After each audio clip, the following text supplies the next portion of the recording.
Welcome to Transforming Transformational, a Teach Beyond podcast. I'm Kian. And I'm Heather. We're here to explore what it means to be transformed in our own lives and how that overflows to living lives of transformational impact in our communities. I am very excited about our topic today because I know you were excited when you brought this up as a possible episode. Yes, our guest today is Tori Haverkamp. And when I heard that there was a new book out about resources for parents of missionaries, this just really struck me as a topic that we should have on the podcast. And Tori calls herself affectionately a missionary mama, based on her own experience of having her son go and serve overseas. And I think the phrase she uses is an empathetic guide for other parents who are in a similar boat. And I think this is a really important topic for those who are navigating preparing to go, considering going, being overseas, serving in missions, returning for a home assignment, or navigating returning to life in their passport country. Like every phase of that, we have relationships with our parents. And so, what does it look like to walk through that kind of from both sides of that relationship? And Tori's based in the United States, and her son and daughter-in-law went to East Asia. But I think her story, her perspective is really helpful for anyone who's going from anywhere to anywhere, because there are some relatable aspects to it. Yeah, I really could just vouch for that everyone I talk to who've served overseas can relate to a similar story with their family and their parents as they go overseas and just the struggle that creates. And even when we have such different relationships with our parents or such different past experiences, even being at different life stages, like you were already married when you moved overseas and then you ended up having a child while you were overseas, that's a really different life stage than maybe someone who moved overseas with kids, or like me, moved overseas as a single. There's still some relatable factors all the way around about some of the tension points and some of the things that really help and work well. Tori is the editor of parentsofgoers.com and the author of the Missionary Mama Survival Guide, Compassionate Help for the Mothers of Cross-Cultural Workers, which is what we'll be talking about today. We recognize that there are many different family stories, as I was saying, whether that's a strained mother-child relationship or maybe mothers who've passed away, mothers who may not agree with the ministry that their children are pursuing. So we're having this conversation today, recognizing that there are many nuances, emotions, perspective, experiences that can come into play with this conversation. And that's really helpful to know as we move into this conversation. Tori also has a master's degree in theological studies from Midwestern Baptist Theological Seminary and over 30 years of ministry experience. She is a speaker, author, and teacher on the topics of motherhood, marriage, and missions. Tori currently lives in Ames, Iowa with her husband. They have 4 grown kids and 4 grandkids, and 1 is on the way. Let's go over to our conversation with Tori now.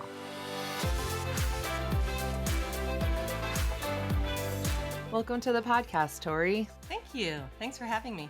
Hi, Tori. We are so excited to have you here. We are excited to talk about this topic that is so close to the hearts of those who are close to our hearts. So you wrote a book called The Missionary Mama's Survival Guide.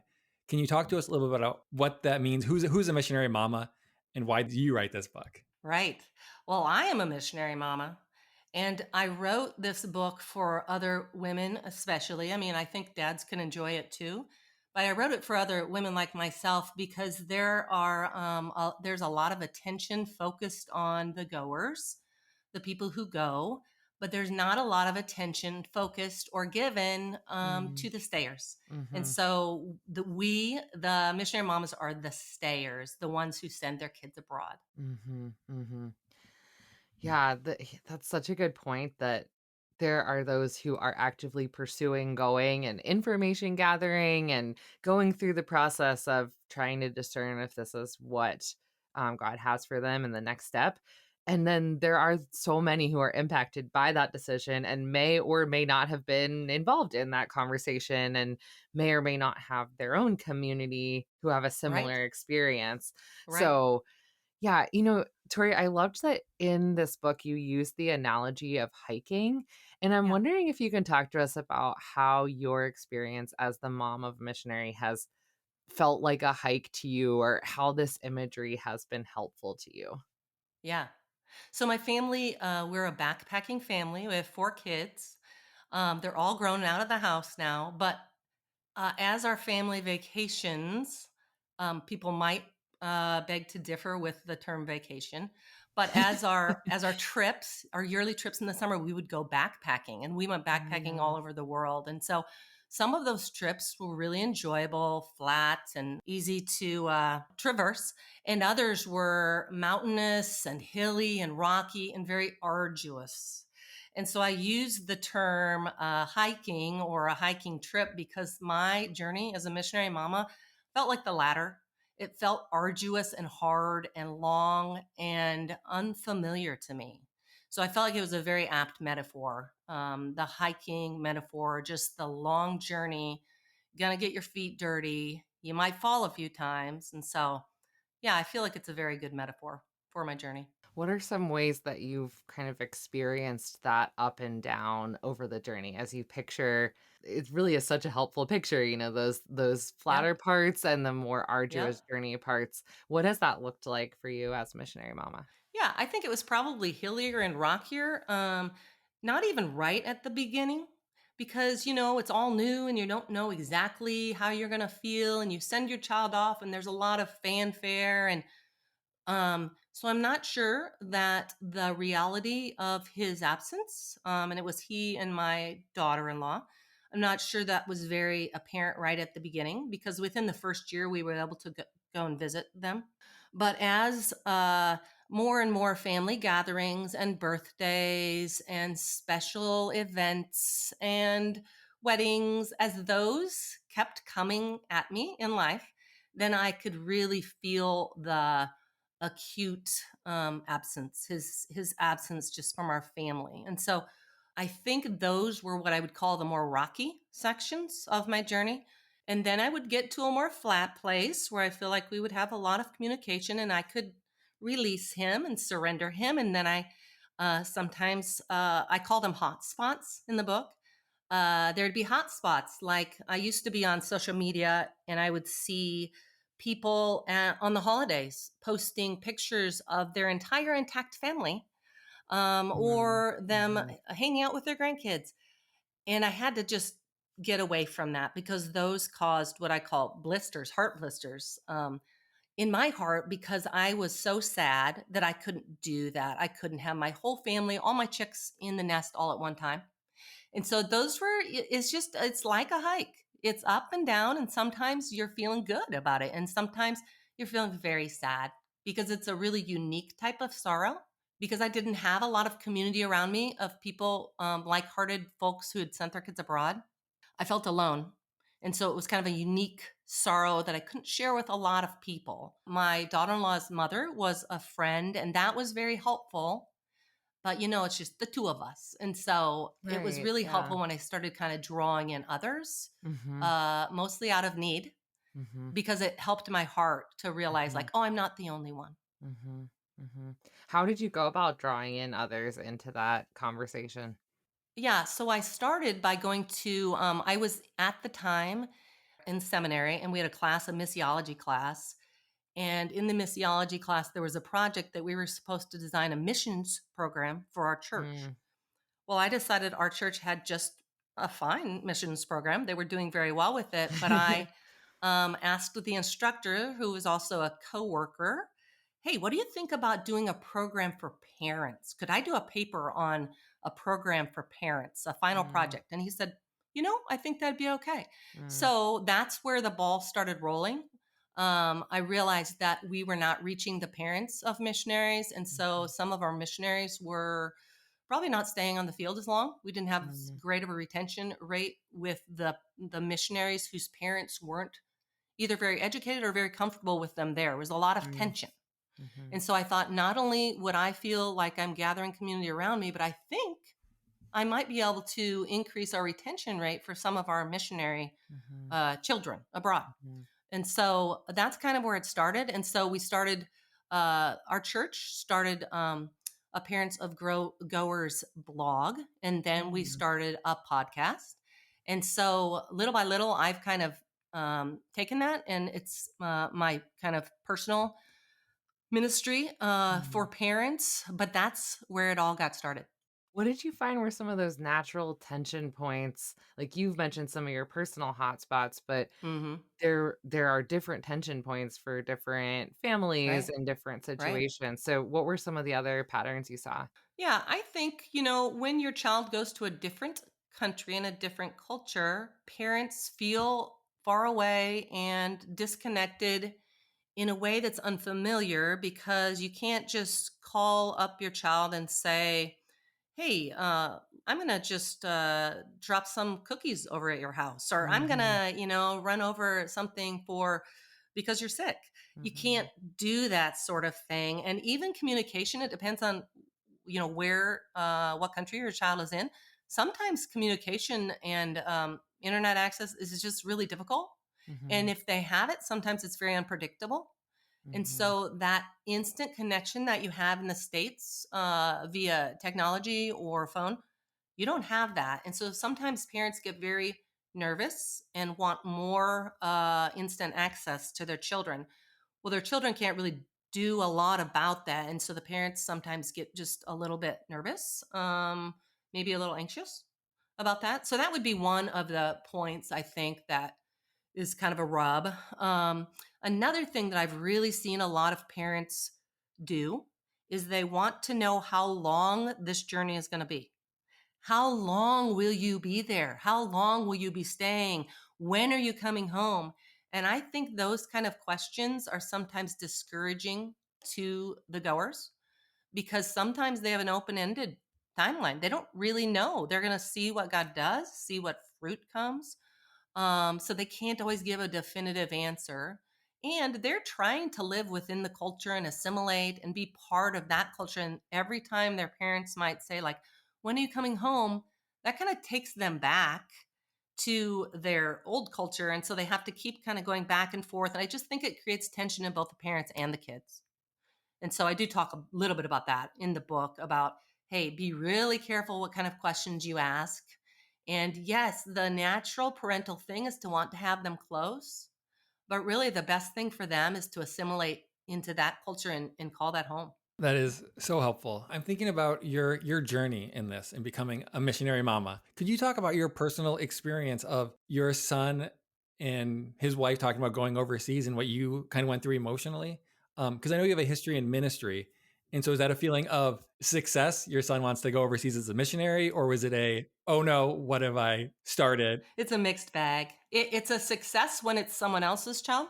Like, oh, Mhm. yay, your child wants it. And when it comes to be your child, you think like, oh no, what have I done? It's a little bit like raising your kids. You raise them to be independent, but then when they all leave you, you feel yeah, not needed. And yeah, so your goal has created this kind of ache in your heart. And so I think it's the very similar. My experience was very similar.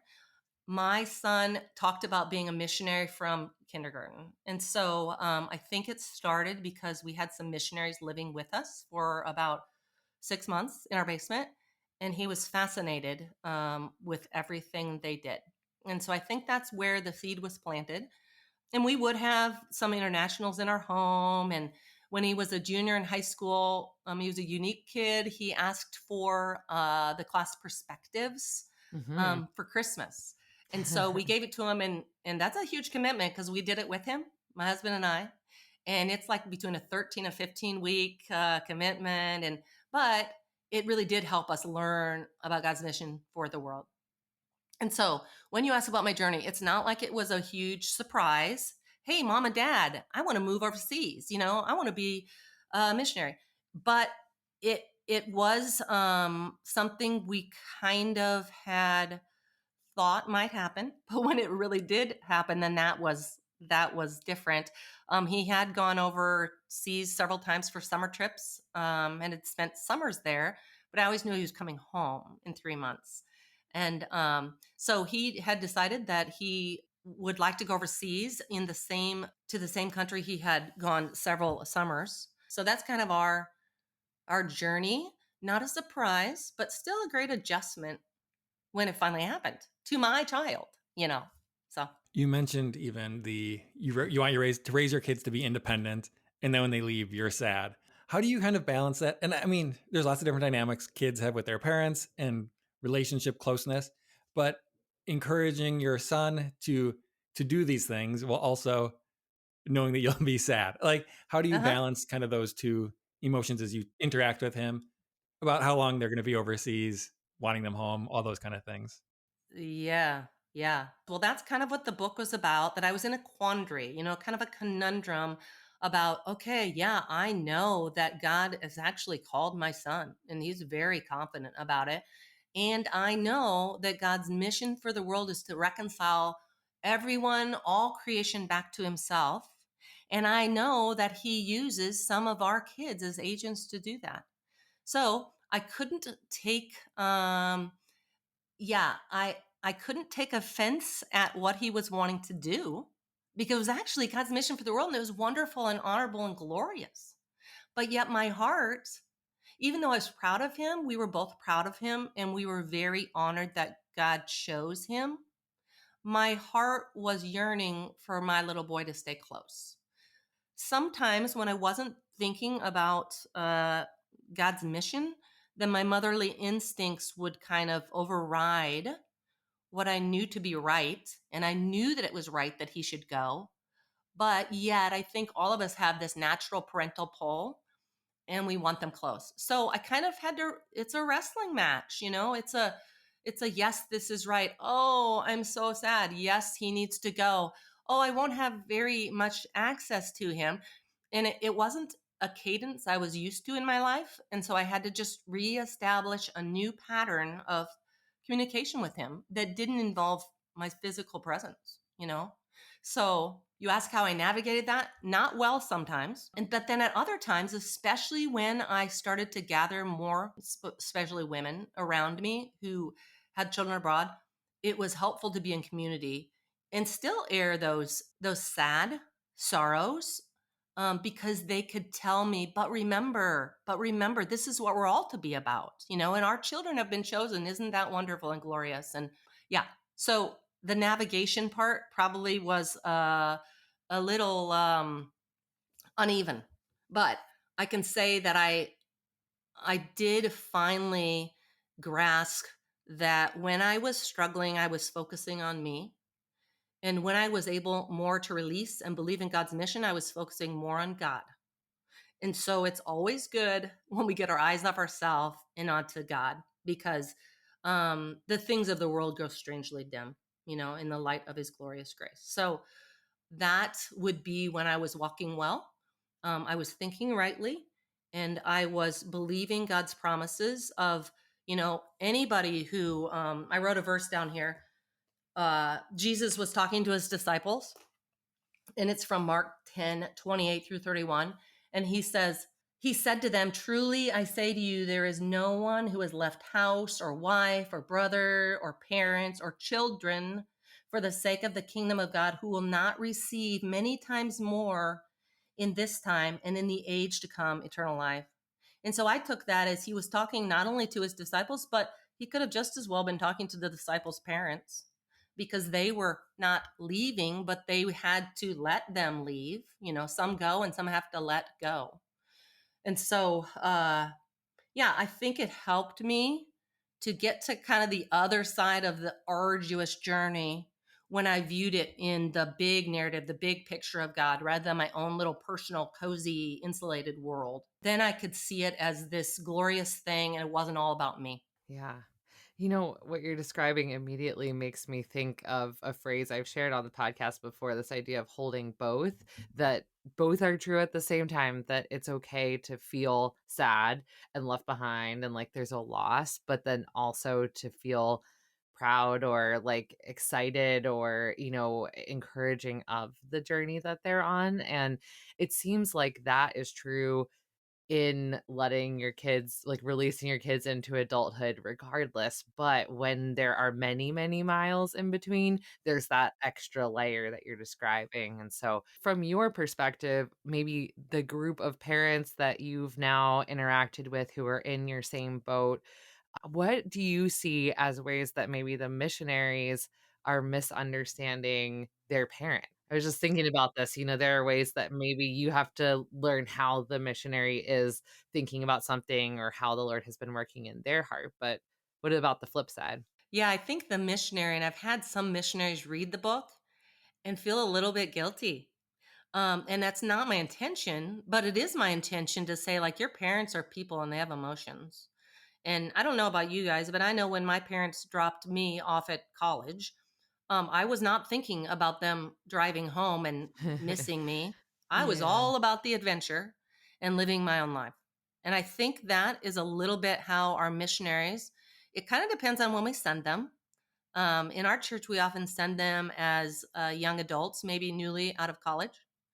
And so I think at that point in your life, maybe you are, and sometimes rightly so, more focused on yourself because you don't have a lot of other responsibilities. And so the missionaries have something to go to and experience, and it's a new adventure. So anytime you're in that side, you're going to be full of what's happening to you, and you're going to kind of forget that there are people on the other side that are struggling because they don't have that adventure. They don't have that new thing. They're actually suffering loss. The missionary is often gaining a lot of things. They're also leaving, but they're gaining a lot of new experiences. As parents of goers, we kind of have to just, it's good for us because everything is got in God's hands, but sometimes it feels like it's in my hands and I can kind of, conform it to the way that I want it to look. So that was actually a good lesson for me to say, like, oh, you really aren't in control of your future. You feel like you are, but this just shows you that God's really the controller of all of our futures and presents. Let's take a short break for a story from the field. Hi, my name is Hannah Hokut, and I work at the International Christian School of Budapest in Budapest, Hungary. This is my 7th year, and it's been really amazing to be able to be at this school for so many years. I've had the opportunity to watch kids as they've grown up here. I've seen them grow in their abilities to communicate.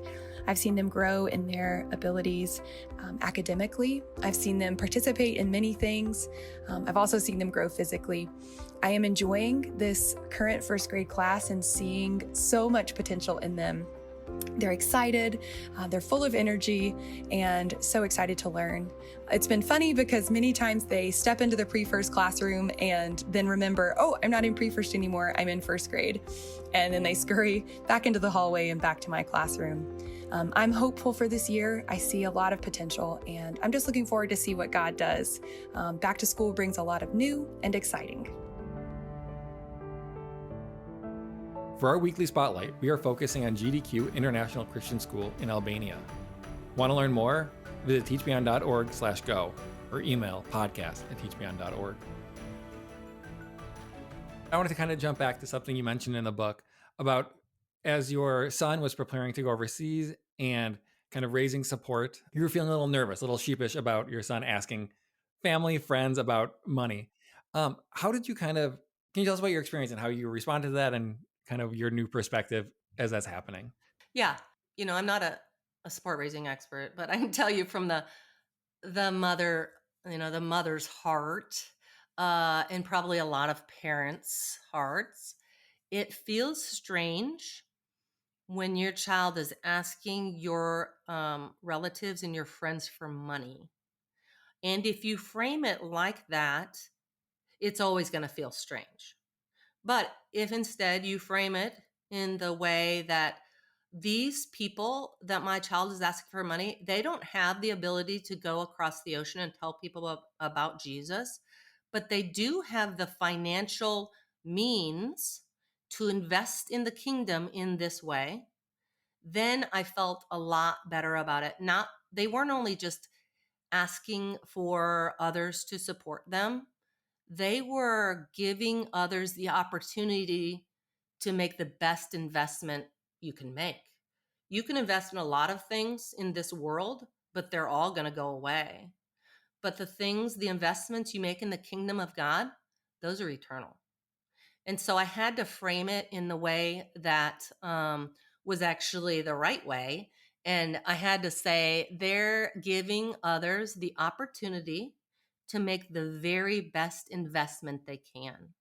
And if they can help people understand that, that's a great, that's a great opportunity for people that have the means. We can pray, we can help them in a lot of ways, but if you can help them financially, you're investing in the kingdom of God. So that helped me to free me from maybe the embarrassment I felt, which I think is probably common, because it feels like they're asking, maybe like they're asking you to support their multi-level marketing scheme or something. They're not. And that's probably often a bad investment, but this is a really good investment.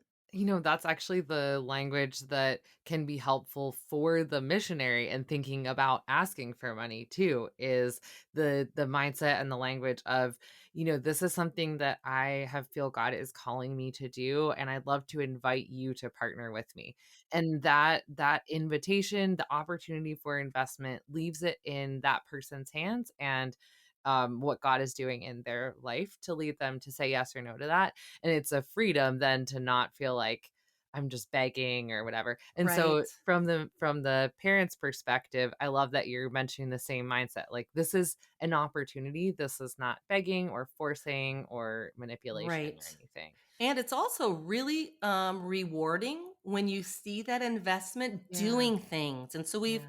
we've invested in many goer, and it's really great to see their newsletters, and our dollars are achieving eternal investments and fruit in the kingdom. And that is the reward for that. Yeah. Well, Tori, I'd love to maybe talk through a couple of different groups of people and what you would say to the mom, to the parents of these different groups of people from your experience, from what you've heard from others. So let's start first with someone who is considering going. Like, they're investigating, they're going to a mission conference, they hear about it at their college campus or, whatever. Um, what would you say to the parent who's hearing about this from their kid? I would say to all parents, ask your kids a lot of questions, Mm, and I'm speaking to probably primarily Christian parents here because they're going to understand what's going on a little more. But even if you're not a believer, ask what your child is doing. What are you interested in? Now, what will you be doing when you get there? I think it's just very, very helpful to clarify not only what they'll be doing and what their goals are, but why they want to do it. You know, um, are they wanting to do it because they think they have to do big things for God? There was a book a while ago that a lot of young people read, and it kind of encouraged them to do radical things, to show God's glory. Now, I think that can be true, and we can do radical things like go across the ocean. But I also think we can live quiet and very ordinary lives here, and bring God just as much glory. And so, why? What's your motive? Why do you want to do this? Do you feel like God called you? Do you have a real heart for this people group? And tell me what you know about that culture. And so I think we see Jesus relating to people by asking questions. And I think that's a really great method when our child is contemplating this really huge life decision. And that's not only going overseas, that's getting married, that's starting a new job. I think we just have to be in constant communication, but we shouldn't be any longer really in that kind of the parent mode, is what I say. I think we should be more of a mentor or a coach and ask them because they're an adult and we're no longer the boss. We are kind of coming alongside them as a mentor or a coach and trying to help them think rightly about their next decision. Yeah, I think that's such a helpful advice in asking your child questions and being really curious about what they're asking for, and coming at that with curiosity, like a coach, and figuring out what's in their Hmm. heart, versus kind of an interrogation of trying to quiz them Yeah. to like make them maybe doubt themselves. Can you talk to us for the people who are the next step, people who are preparing to go, who've already committed and are doing those steps to go overseas? Right. Yeah. So if your child is committed, your role of kind of being the, hey, let's think this through. Is this a good decision? That is no longer your role. Your role is now as a cheerleader. And so you need to be a cheerleader who's educated about where your child's going. And so your role would be maybe to take I don't know about your churches, but our church often has like a 4-week class just on missions in general. And that is really helpful because missions is a broad word used in a lot of different ways, but in the way that we're using it, it talks about going to another culture and sharing the love of Jesus with people who haven't heard it. And if you aren't as familiar with missions as maybe your child is, it'd be really helpful for you to just educate yourself on what the goal is. The goal is to reach people. The goal is not really about your child. The goal is not really about you. The goal is all about God. And so the goal is to God's using his people to reconcile the rest of his children back to himself. And so if you understand the goal of missions, I think it'll be easier for you to understand what your child wants to do. And so that would be really, really good.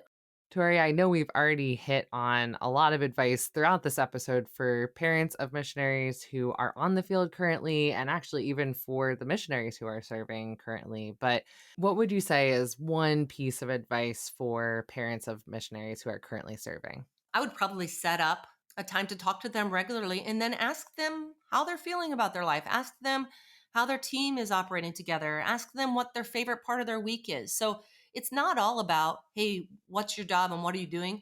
It's about you loving your child and supporting them in what they're already doing. So you need to love them as a person, and that means being interested in their lives. So I think really regular communication, maybe not right when they go, because they need to kind of separate themselves. But after they've been there for a few months, it's really helpful to establish a regular time. Ours was every other, I think it was like every other week, we video chatted with our child because our daughter-in-law's parents also wanted to do that, but we didn't want to overwhelm them.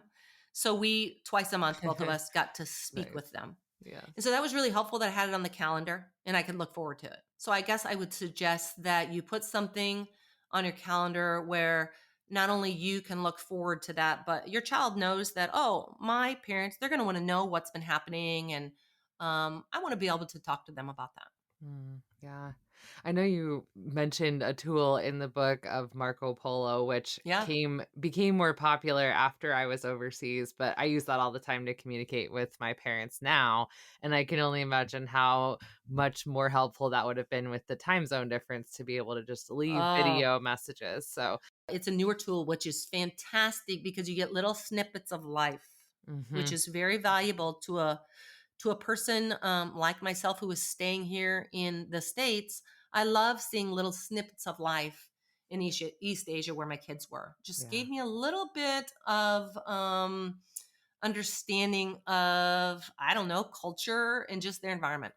Well, how about this final group of parents of missionaries who are coming on a home assignment or transitioning back to their Hmm. passport country from being overseas? Yeah. Maybe you can walk us through what suggestions you would have for those parents. Yeah, I have a whole chapter in my book about furlough. And I know they call it home assignment now, but that's what I called it. I remember thinking that would just make my heart flutter. And our kids actually had to come home on an unexpected home visit because of COVID. And they lived with us for a period of time. And so I had envisioned things like, oh, they'll be available. We'll have coffee in the mornings. We'll talk over supper. I'll spend, at that time, we had a granddaughter. She had been born over there. I'll get to play with my granddaughter. It'll just be just heaven, heaven like. But the reality of it is, when an adult child comes to live again at your house, especially a child that has lived cross culturally for many years, it's difficult. It's difficult to intertwine the empty nester, quiet, very orderly life with, we had 3 people come in and live with us. And it just created some tension I didn't expect and I felt so guilty about. But I realized I wasn't the only one. I had a gal write to me on my website and she said, hey, our kids came to live with us for a while and I feel like I'm being irritable and not enjoying my time. What's wrong with me? And I said, oh, no, no, I had that same experience. It's just a transition like any other transition. It's going to take you off balance for a while because it's not your normal cadence. And it just took an adjustment for everyone. They needed time, especially from this COVID experience, to kind of process their experience. And they kind of had to leave quickly and leave a lot of their stuff. So there was a lot of trauma in that. And so they were processing that a lot and spending a lot of time alone. And I kind of expected them to hang out with us more. And so I think what's really helpful is we finally had to sit down and have a conversation about expectations. Like, we thought maybe you would eat supper with us more. And they might say, like, oh, well, we can do that once a week. Or, we had just differing, very polar opposite expectations. And we had to meet in the middle so that we could both enjoy the home visit. So, and once we did that, then it's much more smooth because everybody knows what to expect. And I could actually enjoy them being here because I knew it was just temporary. And I felt so guilty because, like, oh, I so wanted them to be close and I so wanted them to be accessible. And here they are in my house. And I felt guilty because I wasn't enjoying it fully. I just appreciate your honesty, which I think gives permission for other people Right. to recognize that what they're experiencing isn't that abnormal, but also does take some working through. So great, great. Yeah. Well, I think we've hit on this throughout our conversation, but if you had to sum it up, what's one way that you yourself have experienced personal transformation through this experience? Our podcast is called Transformed and Transformational, so we have to Right. know. Right. There's been a lot of transformation. I think I became just much more mature as a Christ follower because when we focus on our circumstances and our feelings, and I talk a lot about feelings in the book and a lot about emotions, when we focus on that, life is going to become all about ourselves. But you know what? Life is not all about us. Life is all about God. There's a verse in the Bible that really impacted me, and it impacted me in the past, but more so as I was feeling like this was an affliction, this sending my son. And it's in 2 Corinthians 4, 17. And it says, for our momentary light affliction is producing for us an absolutely incomparable eternal weight of glory. So we do not focus, this is 18, so we do not focus on what is seen, but what is unseen. For what is seen is temporary, but what is unseen is eternal. So I had to see these things that hurt right now, these hot spots or these heart blisters, as temporary and light, in light of this eternal, glorious, wonderful thing that God was achieving, both in me and my child and in the people that my child's reaching across the ocean. So once I put myself and made myself smaller, then God could be bigger and grander and glorious. And I think once we preach the gospel to ourselves and reframe our experiences as just part of something that's happening to us, but not something that defines us, I think things just seem better. It's just life seems clearer. That is well said. And this has been so helpful. This whole conversation is just full of things that will be encouraging. I know my parents, my mom felt a lot of the same things you have been sharing. So I am excited for more people to be able to hear this because I'm sure it is a more universal feeling than we realize. Before we let you go, Tori, we have one final question we ask our guests every week on the show. And that is, what's one thing that's changing your life right now? So this can be something really big or something small, just something, whatever is making a difference in your life this week. So I'll go first, and you can get some time to think about it. So watercolor pens have been changing my life. It's something I think I mentioned maybe a year and a half ago as something that was changing my life, but I rediscovered them and I've been going back in and coloring other drawings I've made in the past to just kind of fill up a notebook that I have with colors instead of just black and white images. So that's been really fun. So that's been changing my life for the last couple of weeks. I love watercolor pens. I've also used them. Oh, They're really? really fun. That's cool. Nice. For me, what's been changing my life lately is I enjoy the books and Instagram posts from Michael Smith. She's the Nester online, but she recently started a podcast called House Rules, and it's like different principles you can use for house decor. But she has this idea of bringing the outside in, and the idea is that you don't need to go and buy all these holiday decorations. You can actually bring what exists in nature into your home as a way to decorate. Love it. And so I I started this in past autumns, and it's autumn where I live right now. And so I've been bringing some of the outside into my home, and have some on my porch too. That's not just the typical pumpkin or, like the flowers that we see, but it's more of a brownish color this time of year where I live. And then also have some colored leaves. So yeah, it's been fun to decorate with what is in my neighborhood, what I find on my walks. And so that's been fun. Very fun. Do you ever have little critters that also come in with your outdoor things? That is so interesting you say that. She had a recent episode all about how that is like one of the top things that people say to her kind of in response to this suggestion. And she's like, it really doesn't happen that often. And you can bring critters in with other things. So it's Uh-huh. just Uh-huh. a way. I haven't had it happen, I don't think. But yeah. What a great idea. Yeah. What about for you? What's changing your life, Tori? Yeah, so I thought about this, I could say anything, but really I am going to give a spiritual answer because it's kind of what has been affecting me. I'm in a small group in my Bible study on Thursdays. And one of the girls, we're studying for 2nd, 3rd John about abiding in Christ. Yeah. And one of the girls brought up the word equanimity. And that word, I've been thinking about it all week. And not equanimity, maybe in the way that we understand in our culture, but it's kind of defined as a term for composure, for emotional calmness and presence of mind, particularly in trying circumstances.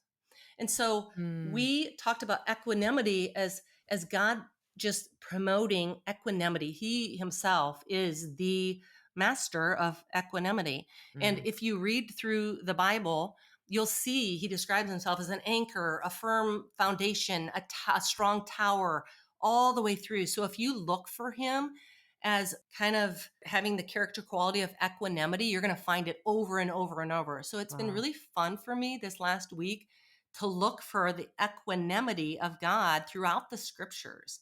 I want to be showing the stable, solid, calm nature of Christ in my life so that our society, which is clamoring in so many different ways, can look and say, like, oh, there's something different about you. Mm, And they can see the equanimity of Christ in me.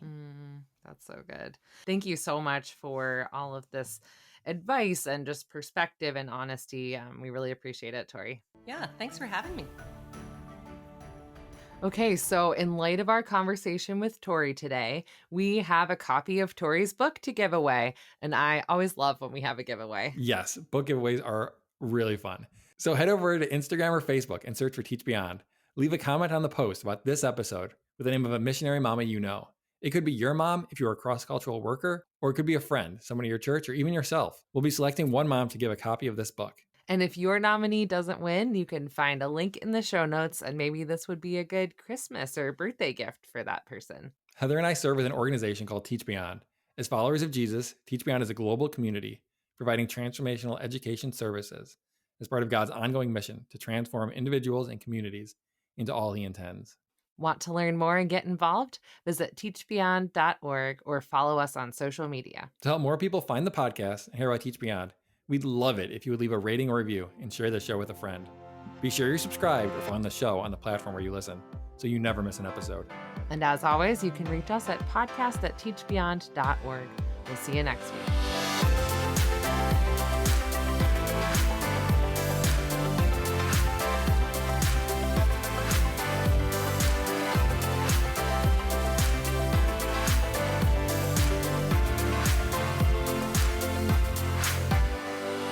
The mystery word for this week is we.